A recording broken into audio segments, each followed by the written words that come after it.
Next point जो आपण start करतो दॅट इज फोरब्रेन मध्ये आपण येस्टरडे काल डिस्कशन केलं आहे ना. सो फोरब्रेन मध्ये आपण सर्वात अगोदर सेरिब्रम बद्दल डिस्कशन केलं. सो सेरिब्रमचा जर आपण आउटर लेअर जर पाहिलं त्याच्यामध्ये न्यूरॉन्सच्या सेल बॉडीचं कलेक्शन आहे. So neuronal cell body is concentrated on the outer most layer. तो जो आउटर मोस्ट लेअर आहे त्यालाच आपण म्हटलं सेरिब्रल. आणि कारण की न्यूरॉनच्या सेल बॉडी डेंड्रॉन डेंड्राइट्स त्या ठिकाणी कॉन्सन्ट्रेटेड आहे, त्यांचा कलर ग्रे आहे, त्याच्यामुळे आपण म्हणतो की सेरिब्रमचा ग्रे मॅटर म्हणजे काय, सेरिब्रल कॉर्टेक्स. आणि हा जो सेरिब्रल कॉर्टेक्स आहे that is throne into prominent folds. त्याच्यामध्ये ज्या ग्रूव्ज आहेत त्याला आपण सल्कस म्हणतो, ज्या रिजेस आहेत त्याला आपण म्हणतो गायरा. बरोबर आहे. So ridges and gyri, so many ridges and so many गायराज are there on the cerebral cortex. त्याच्यामुळे काय होतं की जास्तीत जास्त न्यूरॉनच्या सेल बॉडीत कॉन्सन्ट्रेट होऊ शकतात.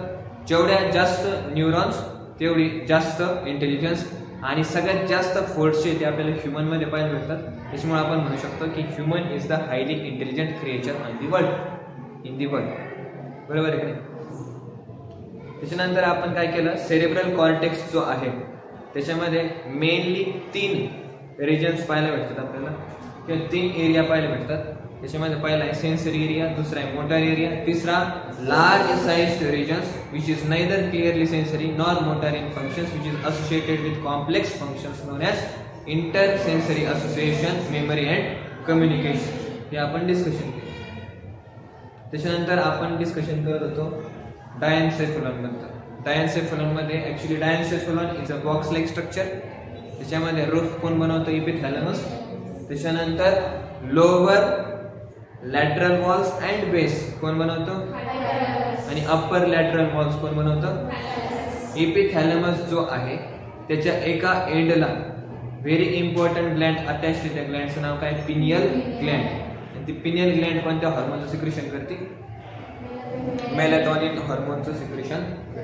आणि हा जो मेलाटोनिन हॉर्मोन आहे it is connected with your biological clock system and it is also connected with circadian rhythm. Circadian rhythm is the concentration of different types of hormones at different times. त्याला कोण control करतं, melatonin hormone control. yes or no. त्याच्यानंतर next part होतं तुमचं that is thalamus. आणि thalamus is forming 80% of the diencephalon. Thalamus is made up of upper lateral walls of diencephalon. Thalamus हा एक मात्र असा पार्ट आहे ज्याच्या थ्रो जेवढे काही आपले सेन्सरी सिग्नल्स येतात आपल्याला वेगवेगळ्या रिसेप्टर कडून, सगळ्याचे सगळे सेन्सरी सिग्नल्स कुठून चालले जातात, थॅलॅमस थ्रू. आणि जेवढे काही मोटर कमांड येतात प्रायमरी मोटर एरिया थ्रू, सर्व कमांड कुठून ट्रॅव्हल करतात, मग येणारे आणि जाणारे सिग्नल्स थॅलॅमस थ्रू जातात. त्याच्यामुळे आपण थॅलॅमसला म्हणतो it acts as a relay pathway relay center for sensory and motor signaling. yes or no. त्याच्यानंतर नेक्स्ट आपण जर पॉइंट डिस्कशन केला, खालचा पार्ट जो आहे आपला दॅट इज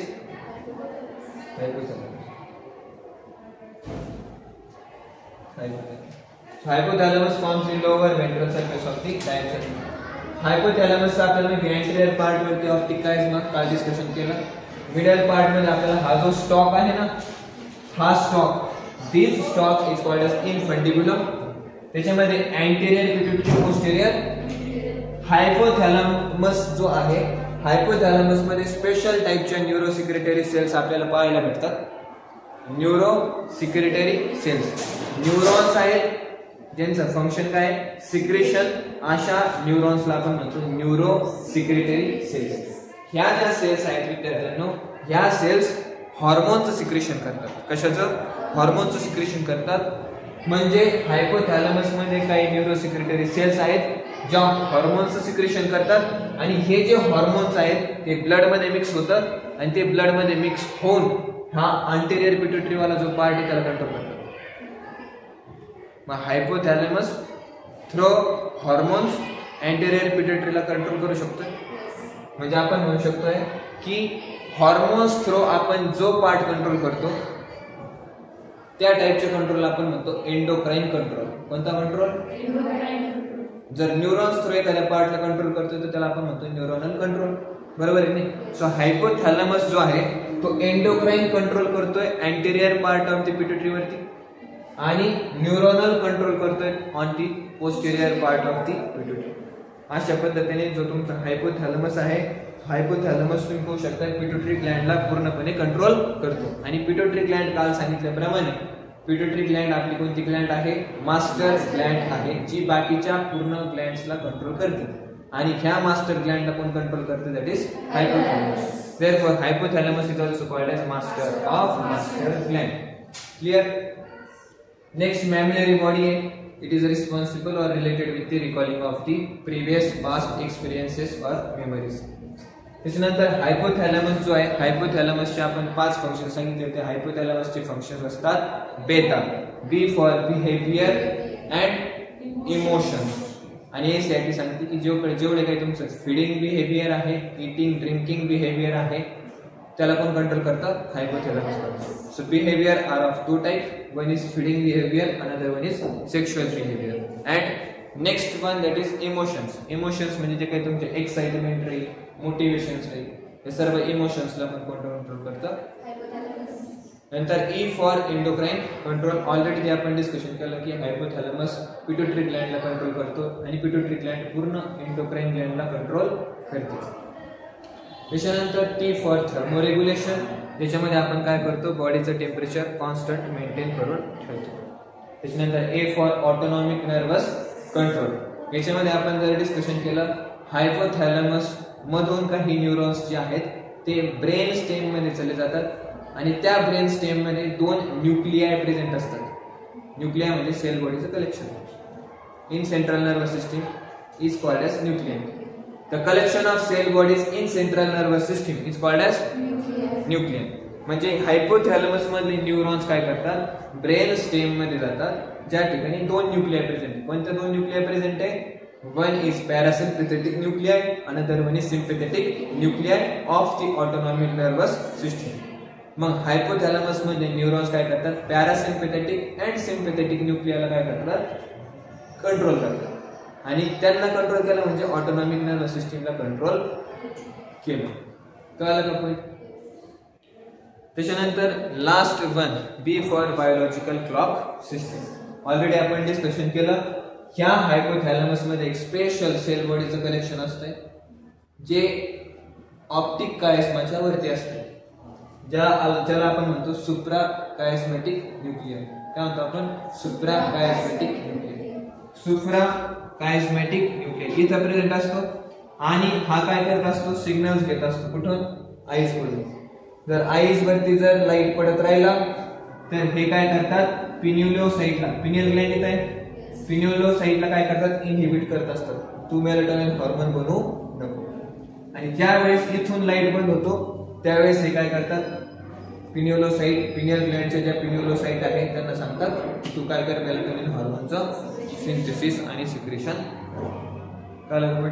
अशा पद्धतीने बघा, जर मेलाटोनिन हार्मोनचं सिक्रेशन झालं तर तुम्ही झोपी जाणार. जर मेलाटोनिन हार्मोनचं सिक्रेशन झालं नाही तर तुम्हाला झोप येणार. कळलं. अशा पद्धतीने बायोलॉजिकल क्लॉक सिस्टीम म्हणून कोण काम करतं? हायपोथॅलॅमस. बायोलॉजिकल क्लॉक सिस्टीम जी मेलाटोनिन हार्मोनद्वारे कंट्रोल केली जाते त्याला आपण कोण कंट्रोल करतं? हायपोथॅलॅमस कंट्रोल करतो. हे सर्व कोणाचे फंक्शन्स आहे? हायपोथॅलॅमसचे फंक्शन्स. त्याच्यानंतर आता लास्ट पार्ट राहील आपला फोरब्रेन मधला, जो एनसीईआरटी मध्ये इन्क्लुडेड नाहीये, स्टेट बोर्ड मध्ये त्याच्याबद्दल माहिती दिलेली आहे.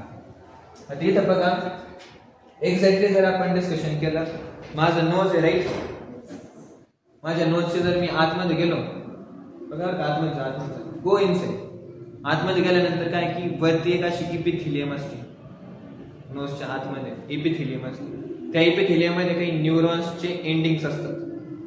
मग आता सपोज नाकामधून जे काही धूळ वगैरे आतमध्ये येईल किंवा जे काही सुगंधित पार्टिकल्स आतमध्ये येतील ते ह्या ज्या आहेत ना न्यूरॉन्सच्या एंडिंग्स त्याला जाऊन धडकतात. धडकल्यानंतर यांच्यामध्ये लगेच इलेक्ट्रिक इम्पल्स जनरेट होते आणि हे इलेक्ट्रिकल इम्पल्स जनरेट होऊन करंट जो आहे तो करंट येतो ऑल फॅक्टरी बल्ब कडे. कुठे येतो? हे जस्ट नाकाच्या वरती असते. कुठं असतं जस्ट नाकाच्या वरती. ऑल फॅक्टरी बल्ब कडे ती इम्पल्स येते. नंतर ऑल फॅक्टरी बल्ब थ्रो ही impulse olfactory tract through चालली जाते. आणि ऑल फॅक्टरी ट्रॅक थ्रो ही इम्पल्स जी आहे ती तुमची temporal lobe of cerebral cortex कडे चालली जाते.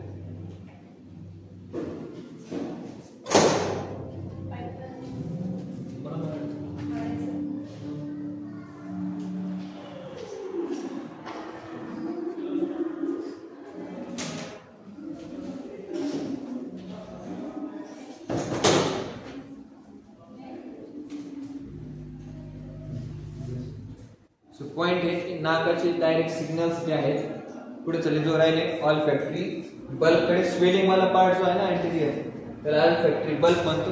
त्याच्यानंतर ही जी ट्रॅक्ट आहे ना, ट्रॅक्ट म्हणजे बेसिकली काय एक्सॉन्स चा ग्रुप, त्याला आपण ट्रॅक्ट म्हणतो. कशाशी रिलेटेड आहे? स्मेलिंगशी रिलेटेड. मग ऑल फॅक्टरी ट्रॅक्ट थ्रू ही इन्फॉर्मेशन चालली जाते कुठं? Temporal lobe of cerebral cortex. तिथं असतो प्रेझेंट ऑल फॅक्टरी एरिया. कोणता एरिया? जिथं स्मेलिंगची काय केली जाते? अनालिसिस केली जाते. कारण पण सो बेसिकली पॉइंट माझं सांगण्याचा असा आहे, ऑल फॅक्टरी बल्ब म्हणजे swelling part plus olfactory tract is equal to called as olfactory lobe. त्याला आपण काय म्हणतो? ऑल फॅक्टरी लोब म्हणतो. सो ऑल फॅक्टरी लोब जो आहे तो फक्त मेसेजचा सेन्सेशन करतो, म्हणजे मेसेजला डिटेक्ट करतो आणि घेऊन जातो. हा स्मेलिंगची अनालिसिस करत नाही. स्मेलिंगची अनालिसिस कुठे होईल? सेरिब्रल कॉर्टेक्स मध्येच होईल. हा फक्त मेसेजला घेऊन जाण्याचं काम करतो. कळलं? आता इथं असं सांगितलं होतं, one pair of broad mean size organ. हा दिसतं तुम्हाला broad mean size organ found on the ventral surface of frontal lobe. Frontal lobe त्याच्या व्हेंट्रल सरफेस म्हणजे खालच्या साईडला प्रेझेंट आहे.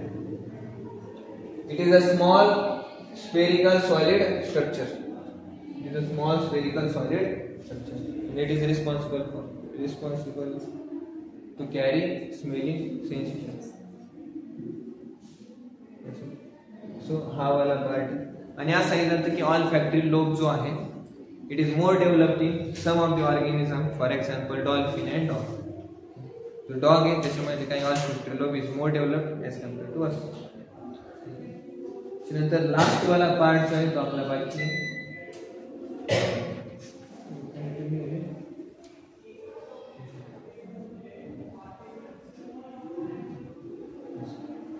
सो हा वाला पार्ट. सो ऍक्च्युअली कसं आहे माहिती का की this part is very very nice, very. याला आपण म्हणजे बेसिकली लिम्बिक सिस्टम काय म्हणतो? Limbic system. So limbic system जो आहे तो बेसिकली तुम्ही बघू शकता. आतापर्यंत आपण काय काय पाहिलं? सेरिब्रम पाहिलं, ऑल फॅक्टरी लोब पाहिलं, त्यानंतर हायपोथॅलॅमस, थॅलॅमस, हिपोथॅलॅमस सगळं पाहिलं. आता काय करायचं? तुम्ही काय करायचं बेसिकली किंवा एक्झॅक्टली काय करायचं? आता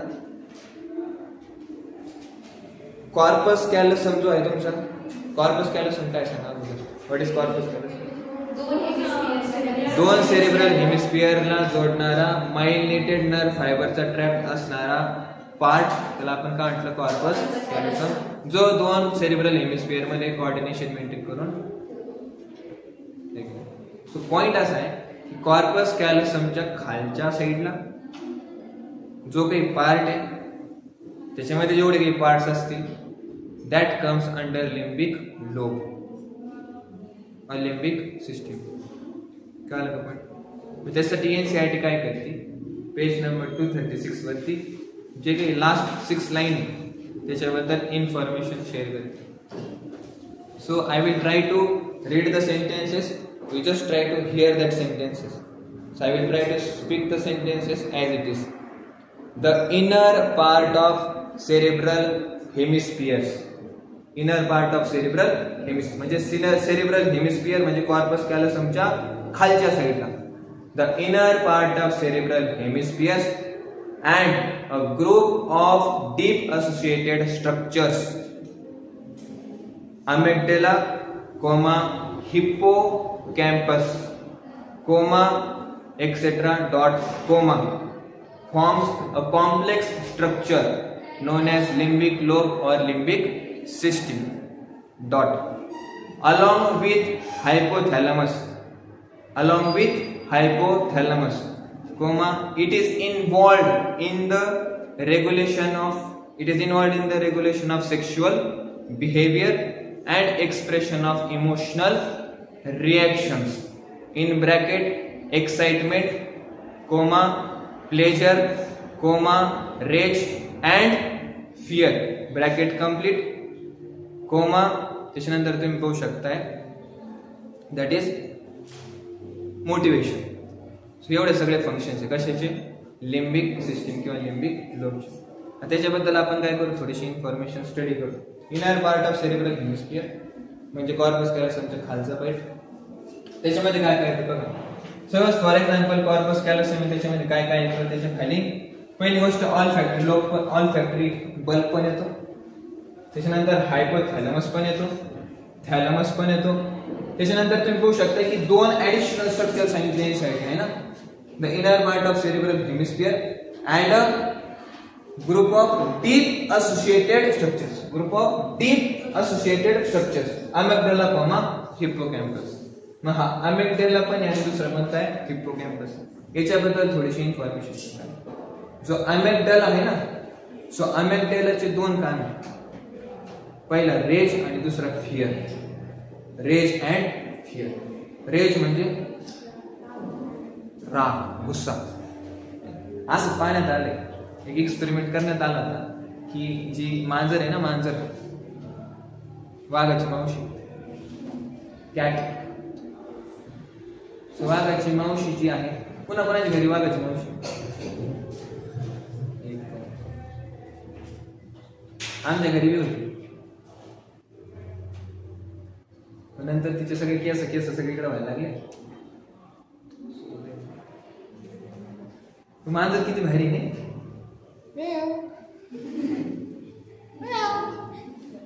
नंतर मग थोडीशी पायाला येणार आपण एखादं घुट म्हणून पडायला बसलं पायात नाही अशी घुसती इकडून गोल तिकडून गोल चलो की देत नाही पुढं.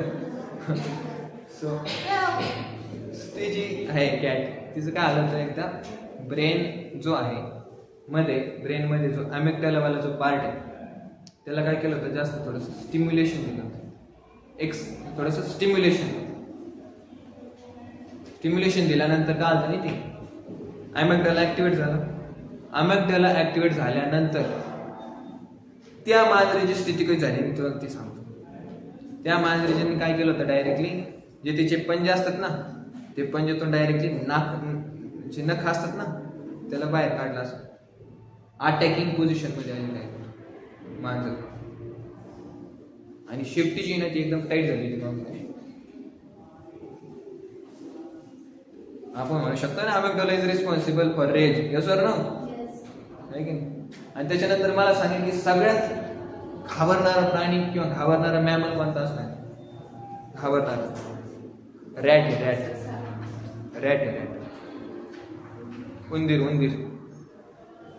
उंदीराला तुम्ही इथं असं फाय जरी केलं तिकडं हार्ट अटॅक यायला बसवायचं. माझ्याच अंगावर पडलं का काय उंदीर असं. म्हणजे उंदीराचं काय केलं माहिती का जो अमिग्डाला आहे ना त्याला सप्रेस केला म्हणजे तिथं आता काही जनरेट होणार नाही. मग आता त्या उंदराच्या समोर वाजू राहिलं काही करू राहिलं ते असं करू राहिलं वाजत पैसे कर काय करायचं ते. तुम्ही पाहू शकता की तरी बी उंदराला कशाची भीती.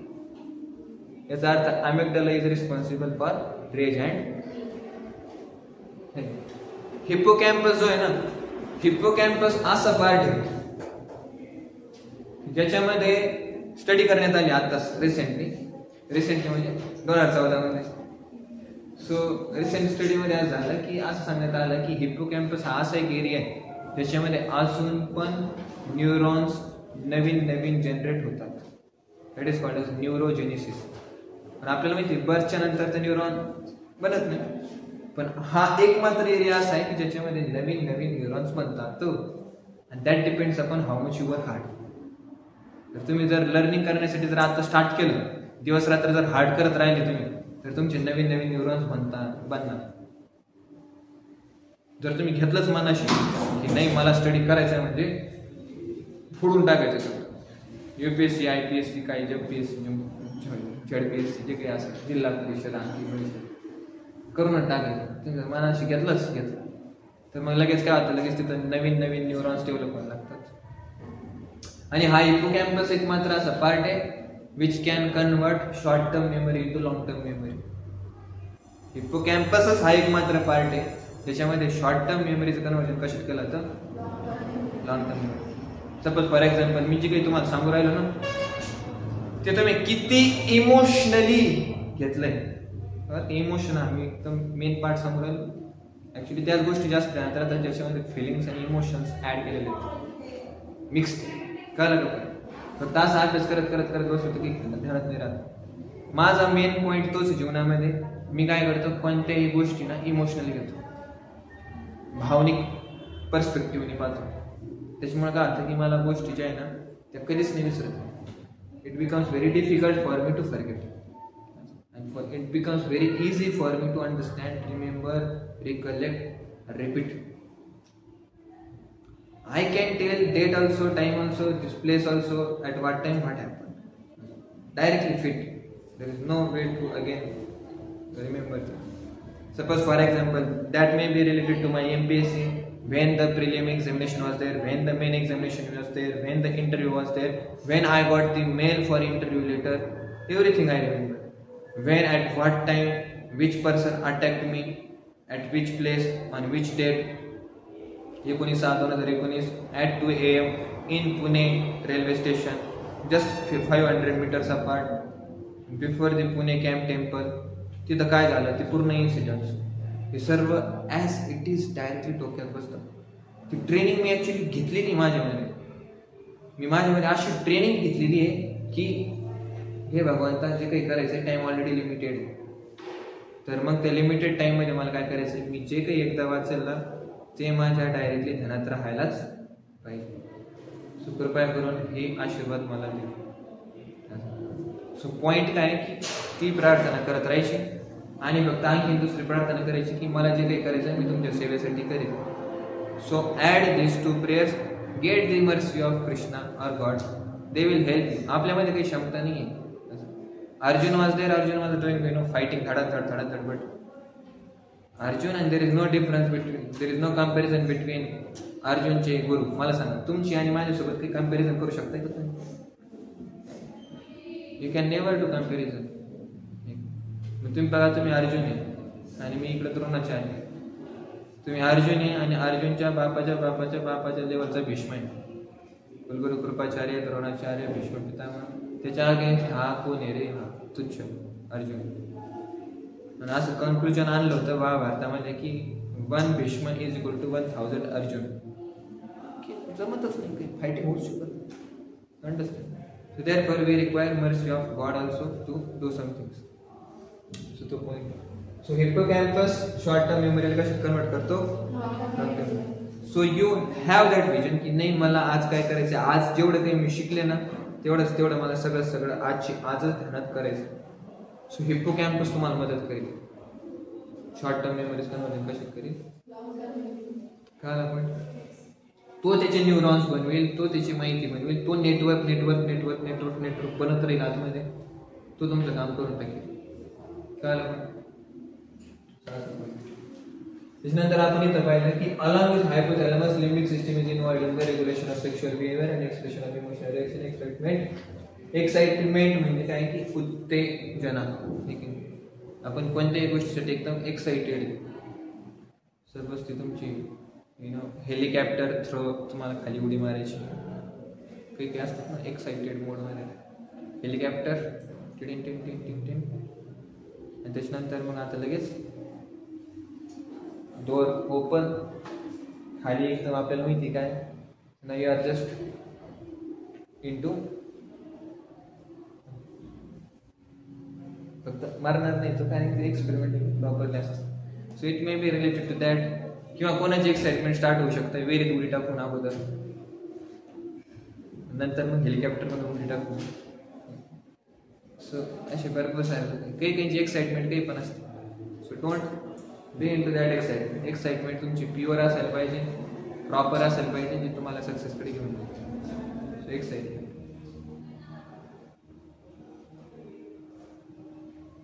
Second, pleasure. So pleasure is also one of the factor which is also controlled by limbic system. I am asking you or I am telling you, don't come under limbic system. Use limbic system. It should not happen that limbic system should use you. For example, तुम्ही mobile घेता हातामध्ये, घेता, त्याच्यामध्ये YouTube असते, त्याच्यामध्ये भरपूर सारे videos किंवा शॉर्ट्स वगैरे असतात. कुणी कोणाला ते इंस्टाग्राम वगैरे असते ना, काहीतरी असते त्याच्यामध्ये एकदम शॉर्ट व्हिडिओ असतात. तो फक्त असं बटन करतो, लगेच दुसरा व्हिडिओ येतो, तिसरा व्हिडिओ येतो. कोणाचे आहे इंस्टाग्राम काय नाही, आपल्याला फक्त नंदग्राम मिळते, इंस्टाग्राम नाही मिळते. सो ते इंस्टाग्राममध्ये असे व्हिडिओज राहतात. ते व्हिडिओमध्ये बरोबर ते माणूस काय कुठं चालला जातोय कसा, ते व्हिडिओ पाहत पाहत अर्धा तास 1 तास का जातो त्याला कळत, कारण त्याला प्लेजर भेटू राहिलं. सो प्लेजर कंट्रोल नाही करायला पाहिजे आपल्याला. We should control the things. ठीक आहे. So pleasure. त्याच्यानंतर रेज, गुस्सा येणं, फिअर, भीती येणं है ना. त्याच्यानंतर आहे तुमचं मोटिवेशन. 2 टाईप सांगितले, रिवॉर्ड बेस्ड मोटिवेशन किंवा असंच motivation without any reward based motivation. So point काय आहे की लिम्बिक सिस्टीमला यूज करा, जेणेकरून तुमचं फंक्शन्स तुम्ही व्यवस्थित परफॉर्म करू शकता. लिम्बिक सिस्टीमद्वारे कंट्रोल नका. Limbic system is also concerned with olfaction and autonomic responses. का माहिती आहे? कारण की लिम्बिक सिस्टीममध्ये ऑल्फॅक्टरी लोब येतो, त्याच्यानंतर ऑटोनॉमिक रिस्पॉन्सेस म्हणजे लिम्बिक सिस्टीममध्ये हायपोथॅलॅमस पण कळलं पण. नेक्स्ट आपण स्टार्ट करतो, that is mid brain. Very important point. हे साठी काय म्हणजे मिड ब्रेन साठी बघा. The mid brain is located between hypothalamus of the forebrain and pons of the hind brain. बरोबर आहे? आपल्याला माहिती आहे ना, the last part of the forebrain is hypothalamus and the first part of hind brain is Pond's. यांच्या दोघांच्या मध्ये जो राहील तो मिड ब्रेन राहील. So midbrain is the part or region which is located between the hypothalamus of the forebrain and pons of the hindbrain. आधी तर बघा,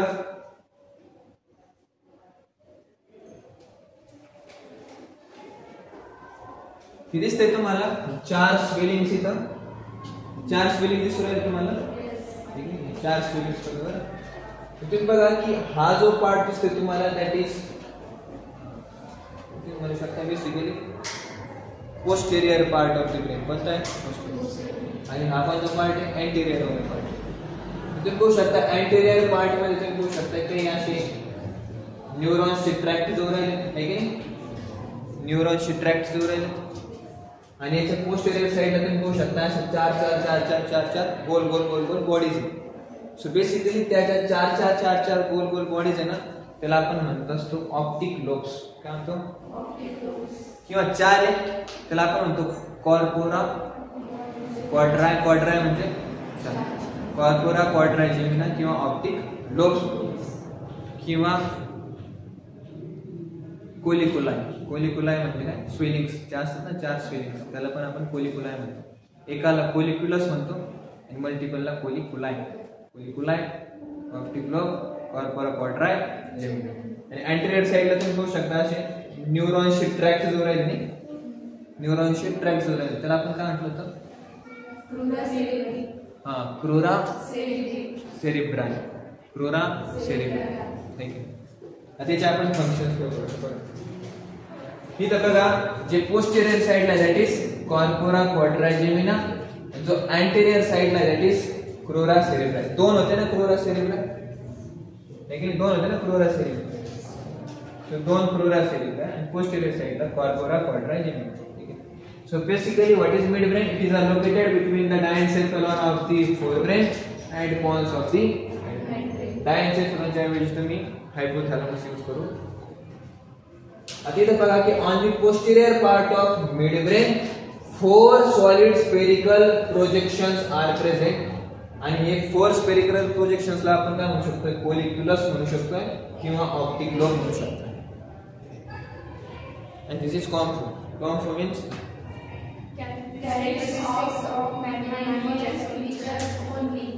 हे ऑप्टिक लोब्स फक्त आपल्याला मॅमेलियन कॅरेक्टरच पाहिजे.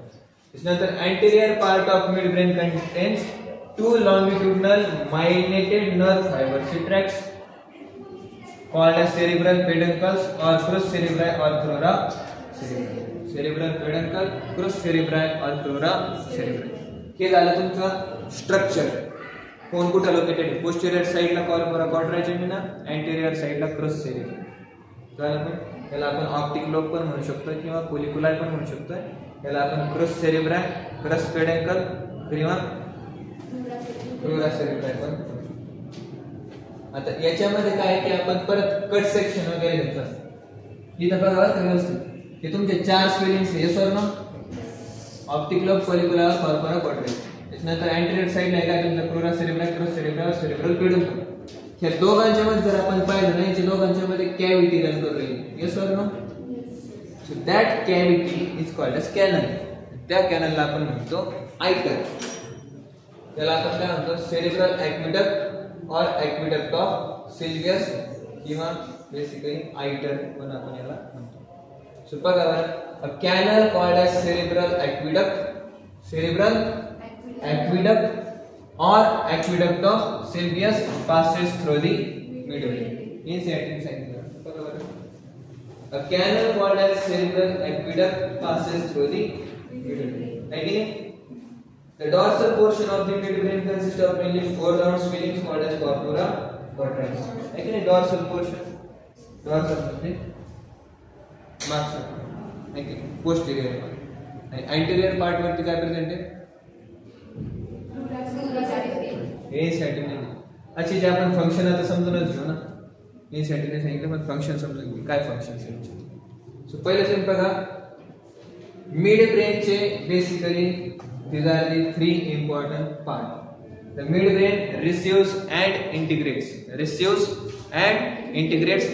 visual, auditory and tactile inputs. Visual, auditory and tactile inputs.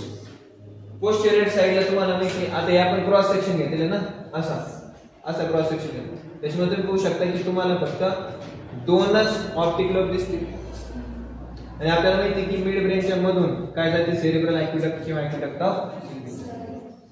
कधी पण जेव्हा आपण क्रॉस सेक्शन ड्रॉ करणार एमबीबीएसच्या कोणत्याही पुस्तकामध्ये जाऊन तुम्ही जर स्टडी केला तर त्याच्यामध्ये तुम्हाला अँटेरियर साइड खालीच ड्रॉ करावं लागेल, त्याच्यानंतर पोस्टेरियर साइड वरती ड्रॉ करावी, वेंट्रल साइड खालीच ड्रॉ करावं लागेल, डॉर्सल साइड वरतीच ड्रॉ करावी लागेल. आता इथं बघा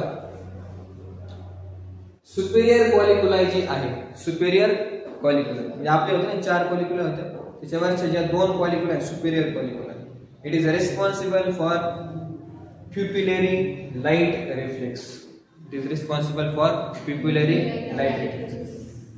आपने कभी भी देखा होगा जब भी आप सनलाइट के सामने जाते हो, मानो कोई भी लाइट हो, जब भी आप उसके सामने अचानक से जाते हो तो आप देखते हो कि आपका जो प्यूपिल होता है, प्यूपिल मतलब छोटी सी डायमीटर वाला छिद्र होता है जिसके ऊपर कॉर्निया की तो कवरिंग होती है, लेकिन वो जो छोटा सा छिद्र है उसके थ्रू सनलाइट हो या कोई भी लाइट हो वो अंदर की तरफ जाता है. समझ में? और अंदर की तरफ जाके वो फिर एक कॉन्वेक्स लेंस के ऊपर पड़ता है, फिर ऊपर से रेटिना में उसकी इमेज बनती है. तो हमारे आईज को चाहिए कि हम क्या करें, किसी भी तरीके से जो सनलाइट है उसको अचानक से ना आने दें ताकि हम अपने आईज को प्रोटेक्शन करके रखें. होता क्या है कि सबसे मानो कि बहुत ज्यादा सनलाइट अंदर आ रही है तो फिर वो जो प्यूपिल है उसकी डायमीटर कम हो जाती है. समझ में आया? तो डायमीटर कम होने के बाद, क्योंकि क्या है कि आपको देखना क्या, आपको सिर्फ देखना है ना कौन सी इमेज है, तो कम लाइट में भी आप देख सकते हो कौन सी इमेज है. तो फिर प्यूपिल क्या करता है, कम लाइट में ही सारी चीजें देख लेता है. और मानो कि कोई रात का टाइम है, दिख ही नहीं रहा है, तो उस समय क्या होता है कि प्यूपिल की डायमीटर बढ़ती है. क्यों? क्योंकि उस समय हमको चाहिए कि ज्यादा से ज्यादा प्रकाश अंदर आए ताकि हम समझ पाए कि क्या चल रहा है. तो आप यहाँ पे देख सकते हो कि लाइट का ज्यादा कम होना, उसकी वजह से पिप्यूल का कम ज्यादा होना, इसको हम कहते हैं पिप्यूलरी लाइट रिफ्लेक्स। समझ में? जब लाइट ज्यादा होगा पिप्यूल की डायमीटर कम होगी, जब लाइट कम होगा तो पिप्यूल की डायमीटर ज्यादा होगा। ऐसे रिफ्लेक्स को हम क्या कहते हैं? पिप्यूलरी लाइट रिफ्लेक्स। और ये अचानक होता है। रिफ्लेक्स मतलब ऐसी चीज जो अपने आप होती हो, ऑटोमेटिक होती हो, बिना प्लानिंग की होती हो, उसको हम क्या कहते हैं? रिफ्लेक्स कहते हैं। समझ में? दूसरा कौन सा रिफ्लेक्स है? Acoustic sound reflex. Acoustic sound reflex. Acoustic sound reflex मतलब क्या होता है कि मानो कि हम दोनों बात कर रहे हैं, ठीक है, हम दोनों यहां से मतलब बात कर रहे हैं और मानो कि मतलब पूरा मतलब सीरियस डिस्कशन चल रहा है, एकदम सीरियस डिस्कशन चल रहा है और मानो कि पीछे से कोई आके कोई बोला, कुछ बोला तो मैं चौंक जाऊंगा ना। मैं ऐसे बैठा था, ऐसा प्रॉपर ऐसे बात कर रहा था, कोई आ रहा है पीछे से आके बोल रहा है, कुछ भी बोल रहा है तो मैं चौंक जाऊंगा ना, बराबर है नहीं? तो वो जो चौंक जाने वाली जो चीज है वो अचानक हुई, बिना प्लानिंग की हुई, अपने आप हुई, साउंड की वजह से हुई। ऐसे रिफ्लेक्स को मैं क्या कहता हूँ? Acoustic sound reflex. तो नीचे वाला है अकॉस्टिक साउंड रिफ्लेक्स, ऊपर वाला है देयरफॉर यहाँ पे लिखा है विजुअल और ऑडिटरी और टैक्टाइल। मानो कोई किसी ने अचानक से टच वगैरह किया, तो ये सारी चीजें जो है उसको इंटीग्रेट करना और उसकी इंफॉर्मेशन रिसीव करना, ये किसका काम है? मिड ब्रेन का काम है। ठीक है, अभी ये जो क्रोरा सेरेब्रा है कौन सी मसल को कंट्रोल करता है? लिम्ब मसल को कंट्रोल करता है। अभी लास्ट वाला पॉइंट बाकी, that is Hindu brain. Hindu brain क्यों लिखा है मैंने? हिंदू ब्रेन में क्या क्या चीजें आती है?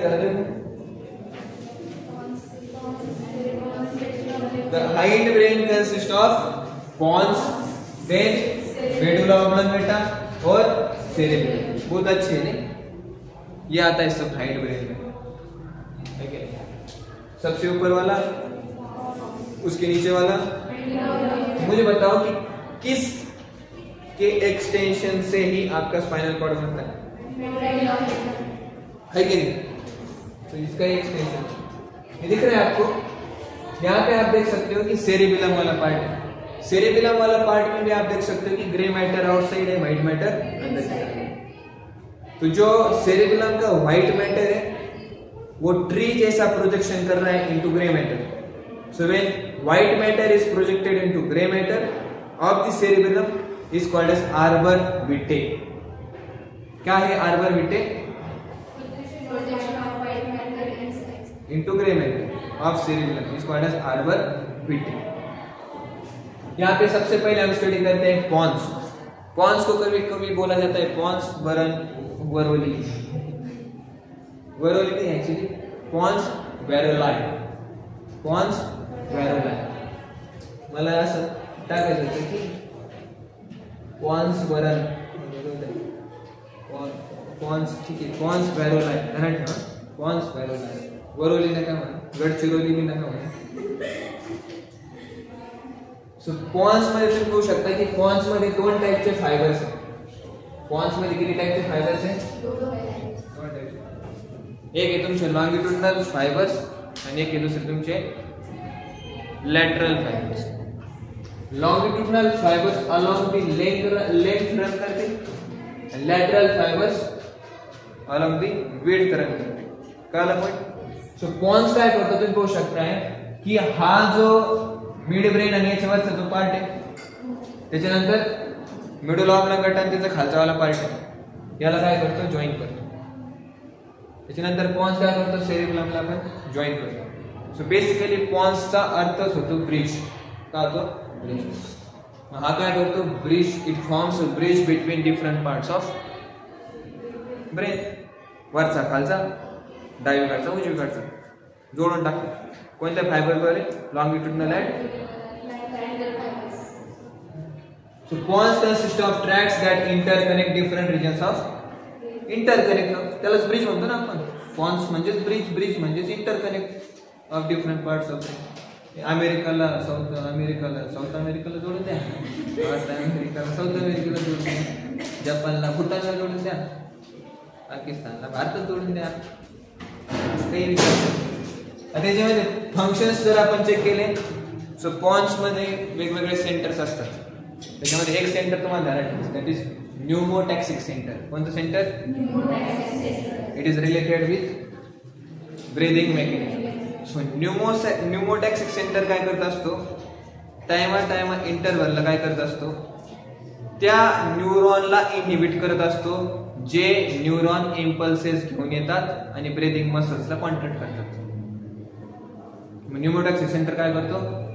जे मोटार न्यूरॉन्स मेसेज घेऊन येऊ राहिले जे आपल्या ब्रीदिंग मसलला कॉन्ट्रॅक्ट करतात त्यांना काय करण्यासाठी रिलॅक्स करतो. फॉर एक्झाम्पल तुम्हाला सांगतो, एखादा मोटार न्यूरॉन आला तो डायफ्रॅगमच्या मसलला कॉन्ट्रॅक्ट करतो. डायफ्रॅगमच्या मसलला कॉन्ट्रॅक्ट झाल्यानंतर काय होतं? थॉरॅसिक कॅव्हिटीचं व्हॅल्यूम वाढतं. थॉरॅसिक कॅव्हिटीचं व्हॅल्यूम वाढल्यानंतर आतमध्ये निगेटिव्ह प्रेशर तयार होतो. त्याच्यामुळे बाहेरची हवा कुठे येते? आतमध्ये येते. मग जर डायफ्रॅगमचं कॉन्ट्रॅक्शन झालं, थॉरॅसिक कॅव्हिटीचं व्हॅल्यूम इन्क्रीज झालं तर बाहेरची हवा आतमध्ये येते. मग आता तुम्ही बघू शकता कॉन्ट्रॅक्शन हो राहिलं. न्यूमोटॅक्सिक सेंटर काय करतो? त्या कॉन्ट्रॅक्शनचे जो मोटार न्यूरॉन जो इम्पल्सेस घेऊन येऊ राहिला त्यालाच बंद करतो. त्याच्यामुळे काय होतं? परत डायफ्रॅगम रिलॅक्स. पण न्यूमोटॅक्सिक सेंटर तो फक्त थोड्या वेळासाठीच थांबवत असतो. मग ते जे मोटर न्यूरॉन असतात ना ते कंटिन्युअसली चालूच असतात. पण न्यूमोटॅक्सिक सेंटर काय करतो? त्याला दमादमानी मध्ये मध्ये मध्ये मध्ये बंद पडत असतो. बंद पडून तुम्ही बघू शकता. मग therefore it is related with breathing mechanism. त्याच्यानंतर आता इकडे बघा नेक्स्ट आला आपला सेरिबिलम. काय? सेरिबिलम. जसं आपल्याला माहिती आहे की cerebrum is divided into 2 cerebral hemisphere. Similarly cerebellum is also divided into 2 cerebellar hemisphere. आणि 2 cerebellar hemisphere ला जो जॉइन करतो त्याला आपण म्हणतो वर्मिस, नॉट कॉर्पस कॅल्लोसम. त्याला आपण काय म्हणतो? वर्मिस म्हणतो. आता इकडे बघा हा सेरिबिलम आहे. The white matter which is projected into grey matter is called as arbor vitae. आणि जो सेरिबिलमचा जो बाहेरचा पार्ट आहे that is called as cerebellar cortex which is grey. काय ना पॉइंट? यस. आता इथं आपल्याला काय करायचे? थोडेसे सेरिबिलमचे फंक्शन्स स्टडी करायचे. The functions of cerebellum 1 by 1. Cerebellum जो आहे तो receives impulses from different voluntary muscles and joints and they coordinate accordingly. It is related with fine and skillful voluntary movement. Cerebellum maintains the body balance, equilibrium and body posture. लर्निंगच्या वेळेस कोण काम करत असतं? Cerebrum. After learning कोण take over करतं? Cerebrum. मग voluntary control of voluntary muscle कोण करत असतं? Cerebrum. In voluntary control of voluntary muscle कोण करत असतं? पर्सन जो ज्याला अल्कोहोल घेतो their cerebellum gets affected as a result of which they could not maintain their balance and their walking is also get disturbed. So basically point काय आहे का की सेरिबिलम जो आहे तो काय करतो? वेगवेगळ्या ठिकाणाहून इम्पल्सेस घेत असतो. हॅलो, जे काही जॉइंट्स, हा जॉइंट दिसतो तुम्हाला, हे जॉइंट दिसू राहिले सारे जॉइंट्स, लेकिन हे जॉइंट्स आहे, लेकिन हे जॉइंट्स आहे. सपोज बघा हे जॉइंट्स आहे. सो नाव आता माझी प्रॉपर मूवमेंट हो रही है.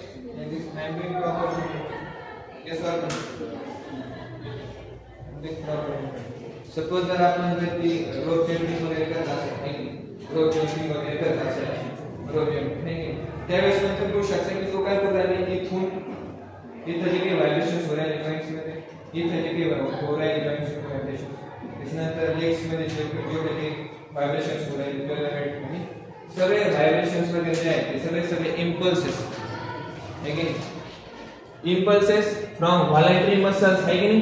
त्याच्यानंतर हे जॉइंट्स हे कुठे चालले जातात? सेरिबिलम कडे चालले जातात.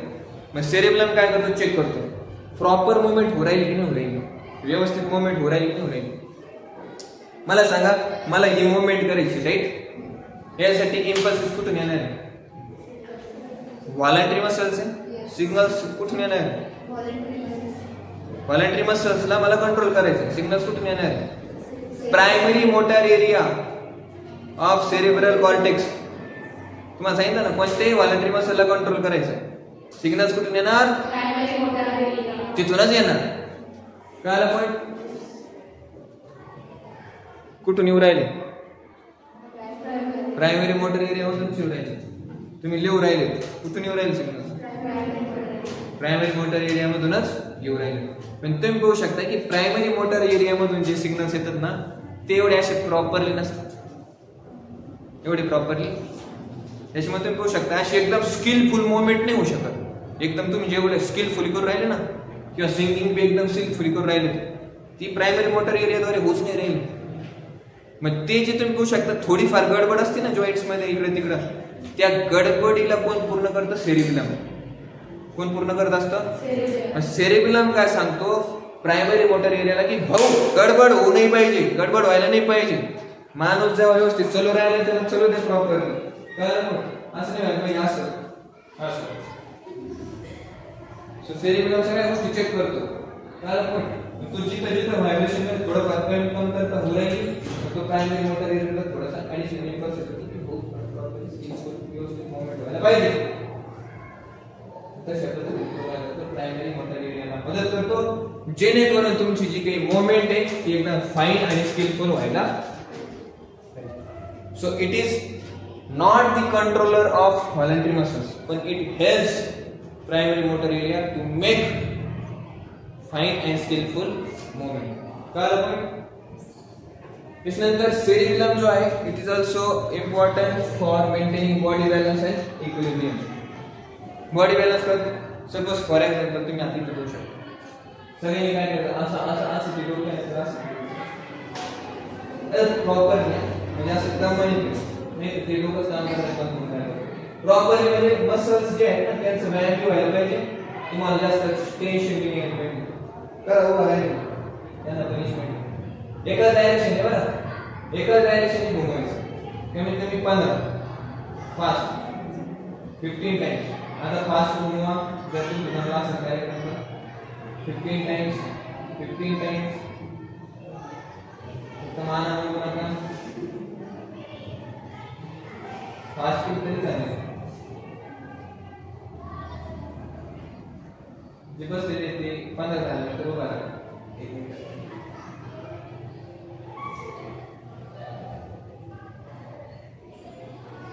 झालं.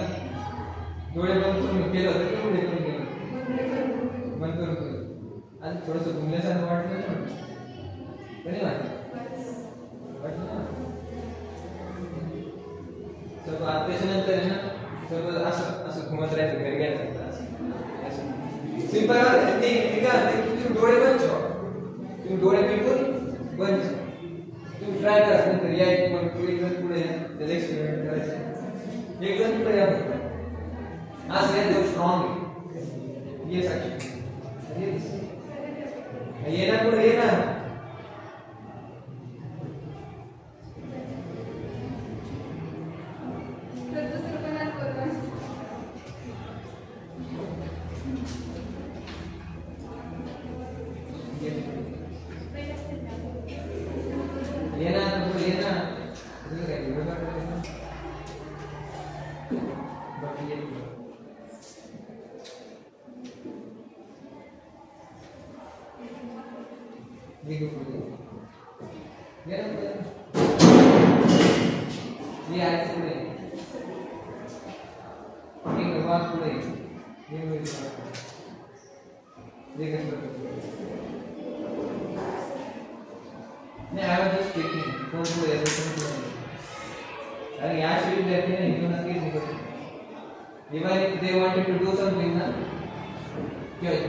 जोपर्यंत मला तोपर्यंत काही शिकायला हे सगळे आहे व्हॉलंटरी तुला काय करणे डोळे बंद करे आणि तुला फक्त रोटेट करणे. डोळे बंद करायचे. डोळे बंद कर. डोळे बंद. तुला खूप शक्ती आहे. खूप शक्ती काय करते पण मग डोळे बंद करून काय करायचं असं थोडंसं ऍटलीस्ट तुला कळू राहिलं की तोपर्यंत माझा बॅलन्स आता फील होऊ राहिला तुला फास्ट तुला होतंय का ते आपल्याला काय सांग हां काय एवढं फास्ट केलं तरी चालेल काय प्रॉब्लेम नाही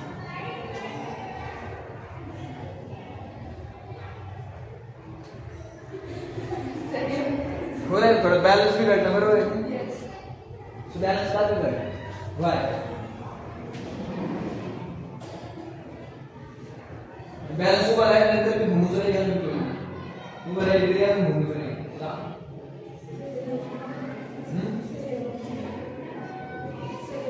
सेरिबेलम नाही जो तुमचा इयर आहे ना ear inner ear so ear is also called as stato acoustic organ stato acoustic organ stato म्हणजे असा ऑर्गन जो तुमचा बॉडीचा बॅलन्स मेंटेन करून ठेवतो स्टॅटो अकॉस्टिक म्हणजे जो तुमच्या साऊंडला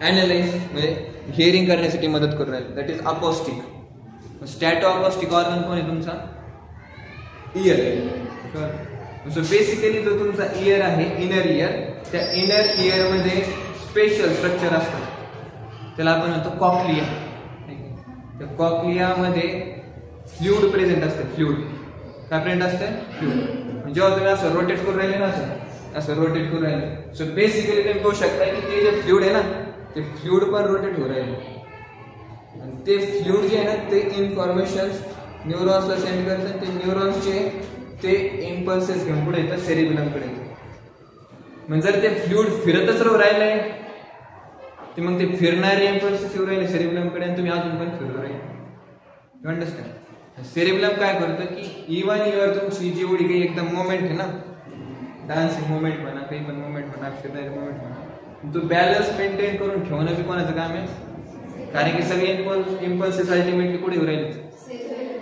कळलं का सो पॉइंट काय होतं की जेव्हा एखादा व्यक्ती ना एक्सेस अमाऊंट मध्ये अल्कोहोल पितो ना सगळ्यात अगोदर इफेक्ट जो आहे तो होतो सेरिब्रम मध्ये सोचने समझने की क्षमता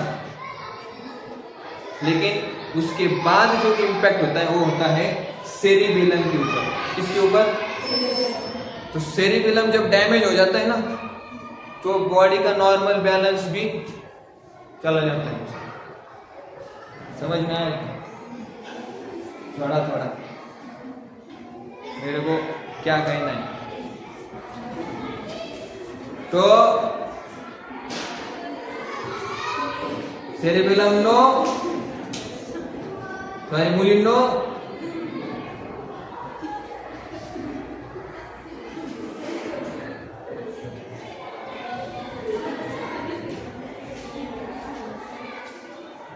क्या पढ़ रहे हैं हम आजकल जो भी पढ़ रहे हैं अच्छे पढ़ रहे हैं सब लोग पढ़ रहे हैं बच्चे आप लोग पढ़ रहे हैं ये क्या है ऐसा क्यों हो रहा है ये ऐसा लिया तो ऐसा हो रहा है वो ऐसा लिया तो वो ऐसा हो रहा है समझ में आया क्या कैसा होता है ऐसा होता है वो दारू पीने के बाद समझ में नहीं आता है क्या चल रहा है किधर चल रहा है ठीक ही नहीं मत पी तू पानी पी ये था भाई अरे वो मिडल आपला गटा अजून बाकीच आहे आपला मला वाटलं झालं आपलं हिंदू ब्रेन सो मिडल आपला गटाचं सगळ्यात लास्ट वाला पार्ट कोणता आहे आपला सॉरी एवढं ट्युब्युलर आणि सिलेंड्रिकल इन शेप आहे तुम्ही बघा बरं का ही बघा वेंट्रिकल आहे ना ब्रेन मध्ये वेंट्रिकल येस और नो ब्रेनचीच वेंट्रिकल पुढे कंटिन्यू हो रही है into न्यूरोसिल tubular and cylindrical in shape medulla of the brain is connected to the spinal म्हणजे medulla actually extend होतो आता तुम्हाला माहिती ही जी गवटी असते ना तुमची ऑक्सिपिटल बोन माहिती तुम्हाला ऑक्सिपिटल बोन मागचा त्या ऑक्सिपिटल बोन मध्ये एक छिद्र असतं त्या छिद्राला आपण म्हणतो फोरामेन ऑफ मॅग्नम काय म्हणतात ते जो फोरामेन ऑफ मॅग्नम आहे त्या फोरामेन ऑफ मॅग्नम मधून ही मेडुला ऑब्लांगेटा खाली येते आणि कंटिन्यू होती ॲज अ स्पायनल कॉर्ड कळलं का foramen of The medulla oblongata contains center which is responsible for control of respiration, cardiovascular reflexes, gastric secretions. It is also concerned with cranial reflexes action like sneezing reflex, salivation reflex, coughing reflex, swallowing reflex, vomiting reflex, yawning reflex, एवढे सगळे reflexes कोण control करतं? Control respiration म्हणजे काय की DRG आणि DRG, dorsal respiratory group, ventral respiratory group. These are the some groups which are present in medulla oblongata. ते काय करत असतात? आपल्या वेगवेगळ्या मसल्सला कंट्रोल करत असतात, ब्रीथिंग मसल्स. झालं? रेस्पिरेशन कंट्रोल करतात. त्यानंतर कार्डिओव्हॅस्क्युलर रिफ्लेक्सेस. कार्डिओव्हॅस्क्युलर रिफ्लेक्सेस म्हणजे काय? बेसिकली डायमीटर जे आहे ब्लड व्हेसल्सची ती कमी जास्त करण्याचं काम कोण करतं? कारण की मेडुला ऑब्लोंगेटा याच्यामध्ये भरपूर सारे ऑटोनॉमिक नर्वस सिस्टीमचे पार्ट असतात, ते ऑटोमॅटिकली काम करतात. कसं? त्यानंतर गॅस्ट्रिक सिक्रेशन्स, जे काही तुमचं गॅस्ट्रोइंटेस्टायनल ट्रॅक्ट आहे ना, स्टमक मध्ये काय सिक्रेशन व्हायला पाहिजे, काही नाही, गॅस्ट्रिक सिक्रेशन. त्यानंतर क्रॅनियल रिफ्लेक्सेस म्हणजे काय? असे रिफ्लेक्सेस जे ओरिजिनेट होतात फ्रॉम ब्रेन, त्याला आपण म्हणतो क्रॅनियल रिफ्लेक्सेस. असे रिफ्लेक्सेस जे ओरिजिनेट होतात from spinal cord, that is called spinal reflexes. Cranial reflexes मध्ये काय येतं? Sneezing reflex. स्नीजिंग रिफ्लेक्स म्हणजे काय की जेव्हा आपण म्हणतो ना ची बापची जी काय असं. सो पॉइंट काय आहे पूर्वा? हा, त्याच्यामध्ये पॉइंट काय? सपोज आपण काय करतो, त्यासाठी काय करायचं माहिती का? की स्नीजिंग येण्यासाठी काय करायचं माहिती आहे? दातात पाणी टाकायचं लगेच. स्नीजिंग रिफ्लेक्स हे तुमचं, जर तुमची जी ट्रॅकिया आहे ना, ट्रॅकिया सपोज तुम्ही घेऊ राहिले,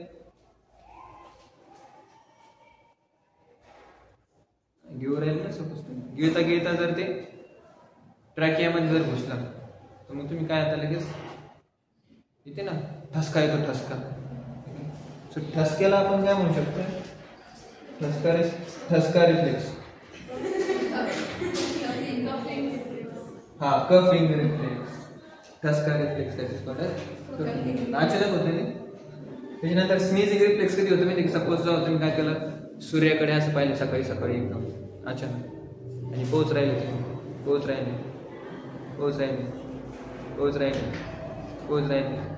पाहिल्यानंतर काय होतं माहिती का? की डोळ्यातून पाणी येतं. म्हणजे डोळ्यातलं पाणी ना तेच आतमध्ये नाकात जातं, आतूनच जातं नाकामध्ये गेल्यानंतर मग ते काय होतं, जेव्हा आतमध्ये कळतं ना अरे नाकात अननेसेसरी गोष्टी आल्यात, मग लगेच काय होतं कळलं. पण मग त्या स्नीजिंग रिफ्लेक्स मुळे काय होतं माहिती का? तुमचे आईलिड्स लगेच क्लोज होतात अचानक, अपने आप, विदाउट एनी प्लानिंग. क्यों? क्योंकि बॉडी को लगता है कि स्नीजिंग में इतना प्रेशर होता है कहीं ये आंखें बाहर ना चली जाए, तो ब्रेन क्या करता है? आईलिड को प्रोटेक्ट करते रहता है. समझ में आया? तो ये sneezing reflex. Salivation reflex. Salivation reflex मतलब क्या आता है कि जब आप कुछ चीजें खाते हो, तो क्या होता है कि आपका जो एपिग्लॉटिस है ना, नहीं पता, वायुनली का पता है, ट्रैकिया के ऊपर ऐसा एक फ्लिप लाइक स्ट्रक्चर होता है, जो जैसे ही आप कुछ खाओगे ना, जैसे आप कुछ ऐसा स्ट्रक्चर होता है, जैसे आप कुछ खाओगे तो फिर वो क्या होता है, आपकी ट्रैकिया को ब्लॉक करता है और ईसोफेगस को ओपन करता है. तो ईसोफेगस को ओपन करना, एपिग्लॉटिस को नीचे डालना, और जो आपकी यूवुला है, यूवुला पता है क्या? घंटी, ग्रेप लाइक स्ट्रक्चर, उसको ऊपर की तरफ ढकलता है. क्यों? क्योंकि जब आप खा रहे हो तो वो नाक के अंदर नहीं घुसना चाहिए ना, तो यूवुला क्या करती है, जो आपका नेजल चेंबर है ना, उसको ब्लॉक कर देती है. तो तीनों चीजें एट ए टाइम हो गई. एपिग्लॉटिस ने ट्रैकिया को ब्लॉक किया, ईसोफेगस ओपन हुआ और यूवुला ऊपर चला गया, और टंग जो है ना आपकी, टंग भी ऊपर शिफ्ट हो जाती है. जैसे आप कुछ भी अंदर लेते हो तो कितनी सारी चीजें होती है अंदर लेने की, और वो सारी चीजें अपने आप होती है. जैसे आप घ्या नाही खाते, पिऊन घ्या ना पाठ, टंग वरती जाती, यूवुला वरती जाती, एपिग्लॉटिस खाली जाती, oesophagus. Swallowing reflex, coughing reflex, vomiting reflex, yawning reflex, अशा पद्धतीने And the next point is spinal cord, which is not there in our syllabus.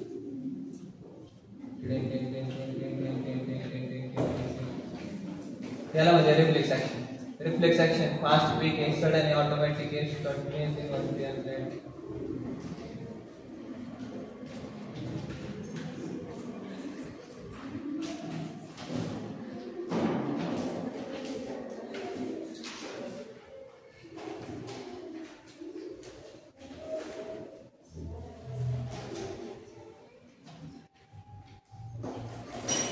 आप सभी का धन्यवाद इस चैप्टर के लिए बने रहने के लिए।